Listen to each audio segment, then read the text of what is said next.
Përshëndetje nderuar teleshikues, do t'jemi së bashku me lajmet këtu në televizionin Skan. Zëvendës kryeministra Belinda Balluku ka prezantuar ditën e djeshme drejtorin e ri të postës shqiptare. Balluku tha se drejtimi i kompanisë tetrore shkon në duart e një profesionisti i cili do të optimizojë shërbimet e kësaj kompanie. Zëvendës kryeministra, njëherësh ministre e infrastrukturës dhe energjisë Belinda Balluku, prezantoi drejtorin e ri të postas shqiptare Etienne Gjafaj. Zëvendës kryeministra kërkoi nga drejtuesi i ri që në bashkëpunim me ish drejtuesin Ardit Demiri të optimizojnë të gjitha shërbimet e ofruara nga posta. Drejtori i përgjithshëm i postës do të jetë, duke nisur që sot me vendimin e djeshëm të bordit, Etienne Gjafaj. Etienne Gjafaj është një bashkëpunëtor i hershëm i imi. E thënë e gjitha kjo, sot drejtimi i postës shkon në duart e një profesionisti të sprovuar, i cili ka një eksperiencë të gjatë në disa fusha të cilat lidhen ngushtësisht me objektin e postës shqiptare dhe në bashkëpunim padyshim me Admirin, unë besoj që do optimizohet procesi i shërbimeve postare, por mbi të gjitha procesi i shërbimeve financiare. Unë besoj që posta shqiptare është një vlerë publike, më tepër se sa një shoqëri aksionere, më tepër se sa një institucion. Zëvendës kryeministri e tha shumë mirë që prioritetet, por edhe jetëgjatësia historike e këtij institucioni që ka 113 vjet që ekziston, e bëjnë një peshë përgjegjësi, por sigurisht edhe një sfidë të cilën ne të gjithë duhet ta përballim me sukses. Besoj që duhet të fokusohemi tek ajo që vjen. Nga tetori i vitit 2022 në krye të postës shqiptare ka qenë Ardit Demiri. Nga ana tjetër, ministra Balluku ka vlerësuar postën shqiptare si një nga institucionet publike më vitale që shërben në çdo cep të Republikës së Shqipërisë. Posta shqiptare kryen 135.000 transaksione në ditë në 533 zyra aktive. Zëvendës kryeministrja, njëherësh ministre infrastrukturës dhe energjisë, Belinda Balluku, e konsideroi një nga shoqëritë publike më të rëndësishme dhe më vitale. Por nga ana tjetër mbetet gjithmonë një nga kompanitë molekulare shtetërore, pasi vetëm posta shqiptare është e shpërndarë në të 4 anët e vendit tonë. 533 njësi, zyra, operojnë dhe ofrohen me mira shërbime gjatë ditës, duke e bërë këtë një nga ndërmarrjet më vitale të vendit tonë, që i shërben çdo cepi, që i shërben për shërbimet postare, por nga ana tjetër edhe për shërbimet financiare. Vitet e fundit janë bërë një saj të gjithë punës mirë të grupit tuaj, të kësaj skuadre, janë bërë disa inovacione, të cilat kanë ndryshuar dhe kanë reformuar tërësisht mënyrën se si ofrohet tashmë shërbimi në postën shqiptare. Megjithatë, ne presim shumë më shumë. Posta i ka të gjitha mundësitë, pikërisht për shkak të shpërndarjes dhe të shtrirjes së saj, për shkak të pjesës teknike që ajo mbart, për shkak të komponentëve financiar që ofron si shërbime, ka të gjithë mundësinë për të bërë pararojë e zhvillimeve teknologjike dhe digjitale në shërbimet që ofron. Tashmë pas sporteleve të postës shqiptare, aktualisht ofrohen 51 shërbime financiare, 20 shërbime postare dhe mesatarja e transaksioneve ditore shkon deri në 65.000 transaksione financiare dhe 70.000 transaksione postare, duke bërë një total të 135.000 transaksioneve ditore. Sigurisht ne kërkojmë gjithmonë e më shumë. Balluku e vuri theksin edhe te ruajtja e traditës së filatelisë, si pjesë e rëndësishme e trashëgimisë kulturore dhe historike të postës. Rreth 2300 biznese të lidhura me tensionin 6 kV do të kenë të drejtën që të zgjedhin vetë furnizuesin e tyre të energjisë elektrike, sipas administratorit të furnizuesit të tregut të lirë. Liberalizimi i tregut ka sjellë përfitime të ndërsjellta. Tregu i liberalizuar i energjisë elektrike do zgjerohet vitin e ardhshëm me klientët e lidhur në tensionin 6 kV. Administratori furnizuesit të tregut të lirë, pjesë e OSHE Group Albi Generali, bëri me dije se janë 2300 biznese të lidhur në këtë nivel tensioni, që do kenë të drejtë të zgjedhin vetë furnizuesin e tyre të energjisë. Në portofolion aktual kemi rreth 4000 klientë në rrjetin 35-20 kV dhe presim dhe 2300 klientët e rinj që dalin drejt lirë nga 1 janari 2026, të pjesë e portofolit tonë, patjetër pjesa më e madhe e tyre do të jenë kjo sepse ne garantojmë një çmim stabil për gjatë gjithë vitit të tyre të furnizimit, çfarë bën ata të marrin masat ekonomike, teknike, financiare për të qenë më stabil dhe ata të bizneset e tyre.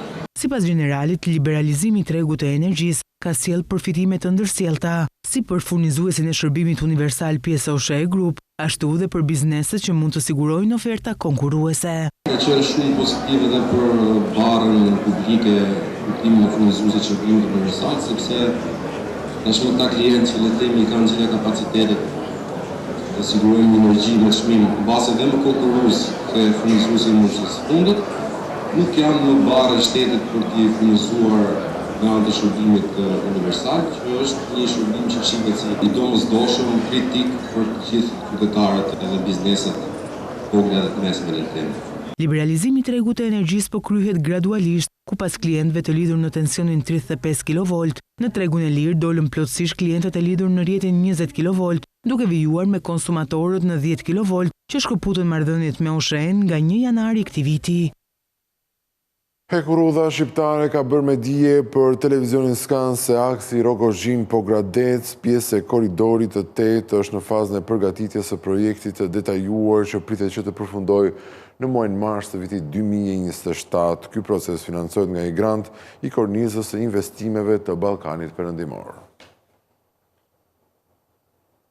Aksi hekurudhor Rogozhin Pogradec, pjesë e korridorit 8, është në fazën e përgatitjes së projektit të detajuar që pritet të përfundojnë në mars 2027. Detajet për televizionin Skan janë bërë me dije nga hekurudha shqiptare, duke specifikuar se ky proces financohet nga një grant i kornizës së investimeve të Ballkanit Perëndimor. Me përfundimin e kësaj asistence teknike, e cila përkon dhe me maturimin e projektit në fjalë, do të vijohet me aplikimin për grant dhe më pas me marrëveshjet e kredive me Bankën Evropiane të Investimeve dhe Bankën Evropiane për Rindërtim dhe Zhvillim, bëri me dije hekurudha shqiptare. Kjo strukturë financimi është ndjekur edhe me aksin tjetër hekurudhor të korridorit 8 Durrës-Rogozhin. Për këtë segment që ka një gjatësi prej 33.5 km, tashmë marrëveshjet e kredive dhe grantit janë miratuar në komisionet parlamentare. Më konkretisht për realizimin e projektit me vlerë 120.5 milion euro, do akordohet një grant prej 60.5 milion euro nga Bashkimi Evropian, si dhe 2 kredi nga 30 milion euro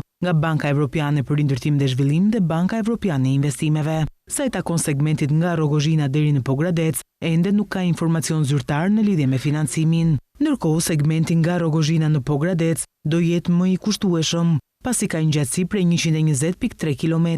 Më herët, korniza e investimeve të Ballkanit Perëndimor ka renditur përfitimet që do vinë nga rehabilitimi apo ndërtimi i kësaj linje, duke nisur nga shkurtimi i distancave, rritja e sigurisë së udhëtimit dhe reduktimi i emetimeve në ajër që vijnë nga transporti.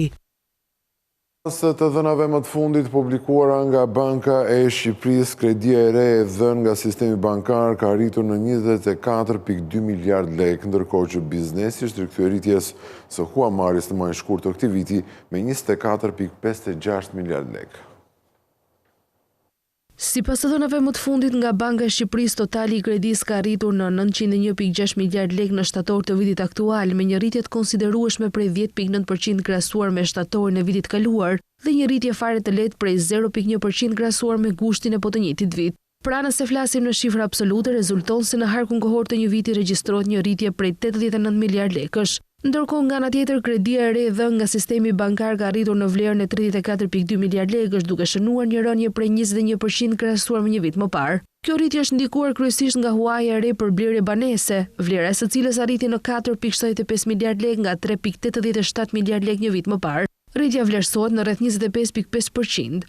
Nga ana tjetër, individët dhe institucionet që u shërbejnë atyre kanë rritur huamarrjen në mënyrë të ndjeshme, po ashtu kredit për këtë kategori u rritën nga 8.1 miliard lekë në 9.53 miliard lekë, me një rritje prej 17.9% krahasuar me shtatorin e vitit 2024. Kjo tregon një rritje të konsiderueshme të kërkesës për kredi nga individët, duke arritur rekord historik nëse marrim në analizë të njëjtin muaj të viteve të mëparshme. Për sa i përket huave për biznesin, rezulton të jenë rikthyer rritjes në muajin shtator të këtij viti. Për këtë sektor u dhan 24.56 miliard lekë kredi, duke u rritur me rreth 24.5% krahasuar me të njëjtin muaj të vitit të kaluar. Të dhënat më të fundit të Bankës së Shqipërisë tregojnë një rritje të fortë të kreditimit në të gjitha segmentet, veçanërisht atë të individëve dhe sektorit të banesave. Ky trend reflekton një kërkesë të shtuar për financime personale dhe investime në pasuri të paluajtshme. Nga kredit për mbjetesë tek ato për zhvillim, bizneset shqiptare po ndryshojnë qëllimin e huamarrjes. Sipas ekspertëve, kompanitë po investojnë më shumë në pajisje moderne dhe inovative. Bizneset shqiptare po ndryshojnë mënyrën se si duhet të përdorin kredit bankare, ndërsa po tregojnë qasje më të qëndrueshme ndaj financave bankare. Sipas vërtimit të Bankës së Shqipërisë, ndërmarrjet po marrin kredi më shumë për zgjerim apo modernizim aktiviteti. Sipas ekspertit të ekonomisë Remir Llakaj, kompanitë shqiptare më shumë janë duke bërë investime në pajisje inovative për të përshtatur në tregun evropian. Nga të dhënat e fundit të Bankës së Shqipërisë ka një ndryshim trendi nga ana e subjekteve për qëllimin e marrjes së kredisë. Nëse më parë marrja e kredisë konstatonte në likuidimin e pagave apo të kryerjen e shpenzimeve operative si likuidimet e faturave apo të furnitorëve, tashmë ky trend ka ndryshuar dhe shoqëritë apo kompanitë po investojnë më shumë në digitalizimin e tyre, në pajisjet inovative që të jenë sa më të përshtatshëm në tregun evropian. Sektori i prodhimit ka një orientim më të fortë drejt modernizimit në veçanti, ndërsa po e përdor kreditimin si mënyrë për të rritur konkurrueshmërinë. Shoqëritë tregtare, më shumë shoqëritë e prodhimit, po investojnë në makineri apo në pajisje, duke qenë se kërkojnë që të jenë të konkurrueshëm në tregun evropian. Dhe ky lloj investimi në teknologji dhe në pajisjet moderne arrin që të ketë më shumë lehtësira në procesin e punës, në prodhim, si dhe në shitjen apo në marketingun e produkteve. Depozitat e përfshira në paranë e gjerë kanë arritur në 1.45 trilion lekë, që tregon një shtim të kursimeve dhe besim në sistemin bankar të vendit tonë. Pjesa më e madhe e depozitave vjen që të jetë në valutë huaj.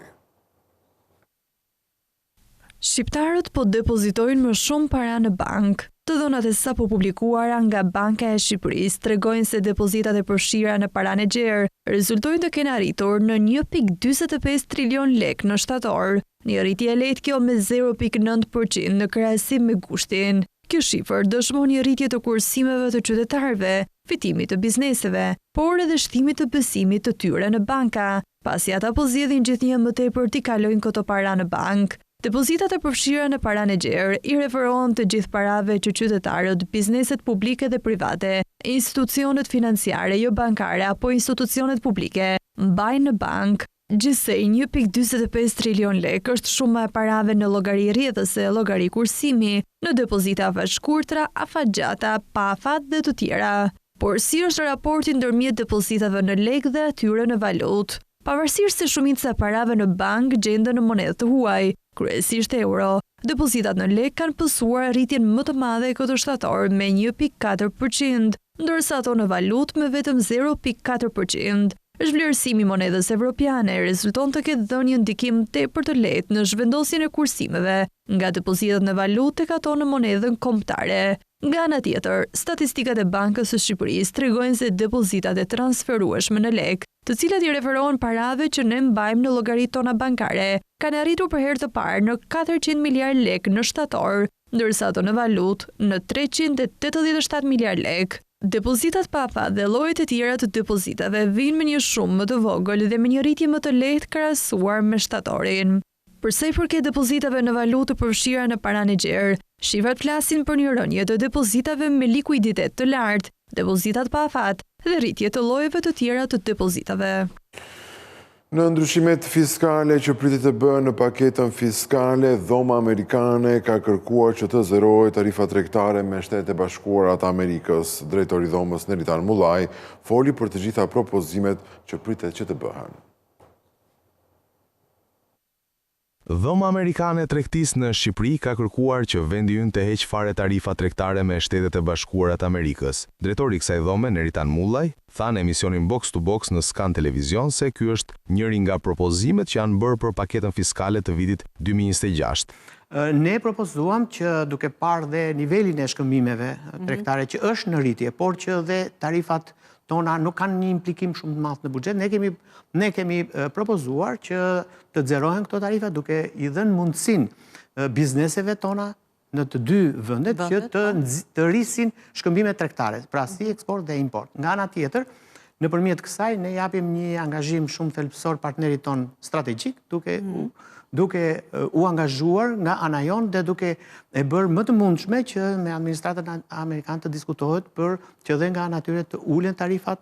Një ndryshim tjetër i kërkuar nga ky grupim biznesi, krahas trajtimit të barabartë të sipërmarrjeve në aspektin fiskal, është edhe përmirësimi i skemës së rimbursimit të TVSH-s. Një propozim tjetër ka të bëjë me veçanërisht që e kemi diskutuar goxha këtë vit, është lidhur me skemën e rimbursimit të TVSH-s. Kjo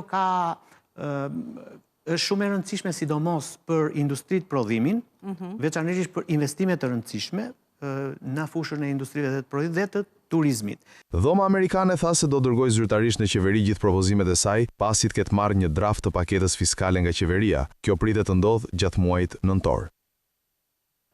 Nga 1 janar i vitit 2026 do të rikthehet tatim fitimi në nivelin 15% për industrinë e prodhimit dhe zhvillimit të softwareit në vendin tonë, ndërkohë që dhe në dhjetor 2025 ky sektor do të vijojë që të jetë në regjimin preferencial prej 5% tatim fitim. Industria e prodhimit dhe zhvillimit të softwareit në Shqipëri do të hyjë në një regjim të ri tatimor nga 1 janari 2026. Konkretisht, kompani që ushtrojnë aktivitet ekonomik në Shqipëri në fushën e zhvillimit të softwareit dhe që janë regjistruar para datës 17 maj 2023, do të vazhdojnë të përfitojnë nga norma e reduktuar prej 5% e tatimit mbi fitimin deri më 31 dhjetor 2025. Pas këtij afati, të gjitha bizneset e kësaj fushë do të kalojnë automatikisht me normën standarde prej 15% të tatimit mbi fitimin. Ky ndryshim prek veçanërisht kompanitë e teknologjisë së informacionit, që prej vitesh kanë qenë pjesë e një skeme preferenciale fiskale, e cila synonte nxitjen e investimeve në sektorin IT dhe rritjen e konkurrueshmërisë së Shqipërisë në tregjet rajonale dhe globale të teknologjisë. Sipas vlerësimeve të qeverisë, rritja e tatimit për këtë kategori biznesesh pritet të sjellë të ardhura shtesë për buxhetin e shtetit gjatë vitit 2026 dhe 2027, të cilat janë llogaritur në rreth 0.036% e prodhimit të brendshëm bruto çdo vit. Edhe pse shifra duket modeste në nivel makroekonomik, efekti në sektor mbetet i rëndësishëm, duke marrë parasysh se një pjesë e rëndësishme e industrisë shqiptare të IT-s përbëhet nga kompani të vogla dhe të mesme. Ky ndryshim pritet të ketë ndikim në industrinë e teknologjisë, e cila deri më tani ka përfituar nga mbështetja fiskale për të stimuluar rritjen, inovacionin dhe krijimin e vendeve të punës me vlerë të lartë. Në vitet e fundit sektori IT ka treguar rritje të shpejtë dhe është bërë një hallkë e rëndësishme për eksportet e shërbimeve, si dhe ka tërhequr investime nga kompani të huaja që operojnë përmes modeleve outsourcing dhe shërbimeve të zhvillimit software për tregjet ndërkombëtare. Sipas të dhënave të tregut dhe raporteve ekonomike, në vend operojnë rreth 2500 deri në 3200 subjekte që ofrojnë shërbime IT, ku mbi 1000 kompani fokusohen drejt për drejt në prodhimin dhe zhvillimin e softwareit, shërbime cloud dhe konsulencë teknologjike. Për sa i përket forcës punëtore, sektori llogarit më shumë se 20.000 punonjës, ndërsa rreth 7.000 deri në 8.500 prej tyre janë të angazhuar në profile teknike si programues, inxhinier softueri, specialistë sigurisë kibernetike dhe analistë të dhënave. Për më tepër vlerësohet se mbi 5.000 freelance shqiptar ofrojnë shërbime teknologjike në tregun ndërkombëtar përmes platformave online, duke kontribuar në rritjen e eksportit të shërbimeve. Kontributi i sektorit IT në ekonominë shqiptare përllogaritet në rreth 2% të PBB-s dhe Tirana mbetet epicentri i aktivitetit, ku është përqendruar rreth 80% e bizneseve dhe forcës punëtore në këtë sektor. Sektori përfshin një gamë të gjëra aktivitetesh teknologjike, ku më kryesorët janë zhvillimi i aplikacioneve web dhe mobile, shërbime software outsourcing për tregun evropian, sisteme të menaxhimit të proceseve, konsulencë IT dhe implementim sistemesh, infrastrukturë IT dhe shërbime teknike mbështetëse, startupe inovative dhe platforma SaaS e të tjera. Në fund të këtij edicioni ju kujtoj se për më tepër informacion ju mund të klikoni edhe në faqen tonë të internetit skantv.al, ku do të gjeni gjithçka mbi ekonominë, banka, sigurimet, tregjet financiare e të tjerë. Gjithashtu mund të na gjeni edhe në Facebook, Instagram, YouTube dhe LinkedIn. Tu kemi përfunduar, unë ju falenderoj për vëmendjen, bashkë mirupafshim.